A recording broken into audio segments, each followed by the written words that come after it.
This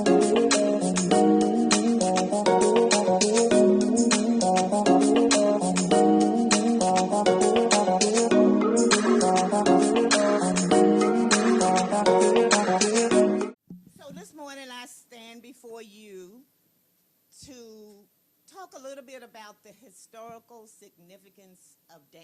Amen.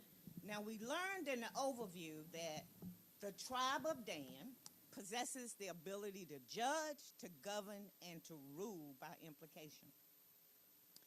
When Dan is in position, the people receive righteous rulings, the people have righteous judges, the people have wrong accusations overturned against them. We learned that Dan was the fifth son of Jacob, born to him by Bahad, Rachel's handmaid, and Jacob. They played a significant history in Israel, particularly during the period of Judges and the settlement in the land of Canaan. Now, Jacob named his son Dan because of the significance itself. The name Dan means to judge. But he also knew by prophecy that Dan was shrewd, that he was cunning. And so you have the symbol of the snake, the serpent, okay, because of that. It didn't mean wickedness, not, at least not in the beginning, okay?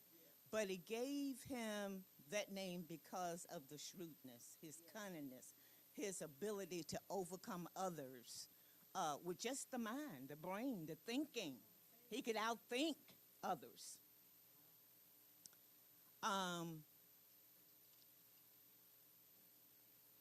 Some scholars say that the significance of the serpent is because of the ability to navigate difficult situations or adapt to changing circumstances.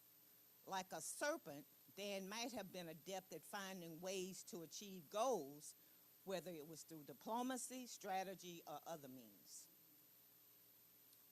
Then the tribe of Dan is also, I want to make sure is also known for the scales of justice. In that time, though, this is a replication of what they drew symbolically for scales. Balance and fairness, balance and fairness, that was it. Whereas the scales of law today represents legality, and right. What is legal and what is right. The tribe of Dan had many purposes. It assisted others with their inheritance of land, what was fair. They were strategically located because of the economic potential, the historical importance, and the role in the fulfillment of God's promise. They were warriors. They were dispersed to be a part of some larger tribe when war times came or when they needed help in the division of the land or the territorial benefits. One of the most, I would say, is the religious observances. They were responsible for upholding religious practices and observances as prescribed in the Mosaic Law. They had leaders within their own tribes who represented governance, who represented decision makers, who played a role in the tribal affairs in the broader governance of the nation. Not just their own particular tribe, but the other tribes that were surrounding them. And the other significant thing is that that contributions are given to him is that they help to preserve the identity of all of the tribes in their traditions, their customs, and their lineages. So in Dan's own tribe, they had tribal leaders, they had tribal councils, they had military leaders, they had religious leaders, and they had leaders that represented others or their group in their own national affairs. And they're giving much credit for not just the leadership in their own tribe, but leaders in all of the nations.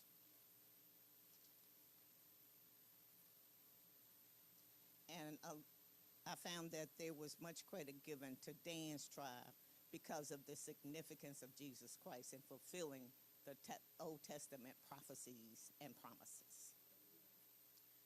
But the second part of the overview for Dan, when the tribe of Dan is out of position, people recognize people receive unrighteous judgments. Righteous judges, unrighteous judges take their seats. And we can relate that to the current political situations. Accusations are made against people that go unanswered. And it's not just at that level, but if we think about it, we see it in today's level as well, in today's world. They face many challenges.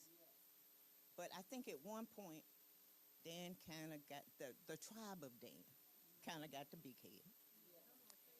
They wanted to conquer other territories.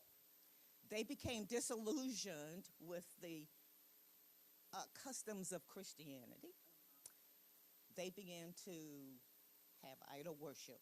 They began to disobey God's commands. There was vulnerabilities, not just to their tribe, but to the tribes surrounding them. So it wasn't just the tribe of Dan that suffered. It was tribes surrounding their particular territories.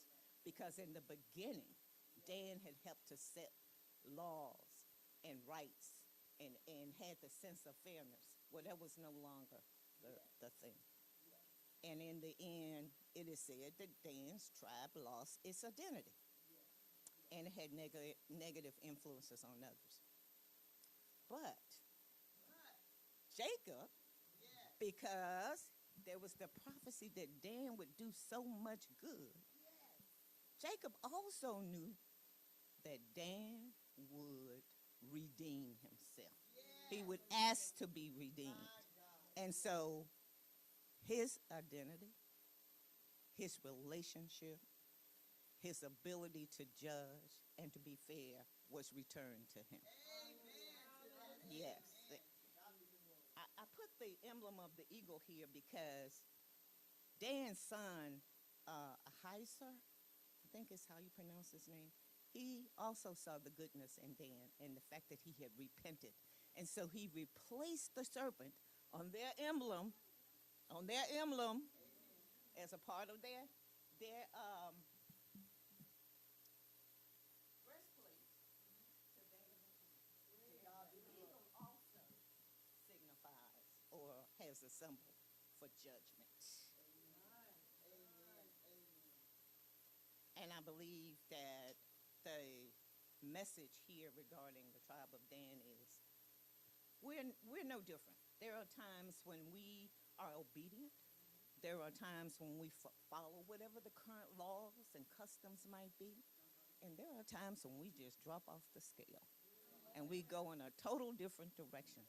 But all we have to do is repent and redeemed, and we can again be considered the child of God, obeying God, and doing those things that he would have us to do.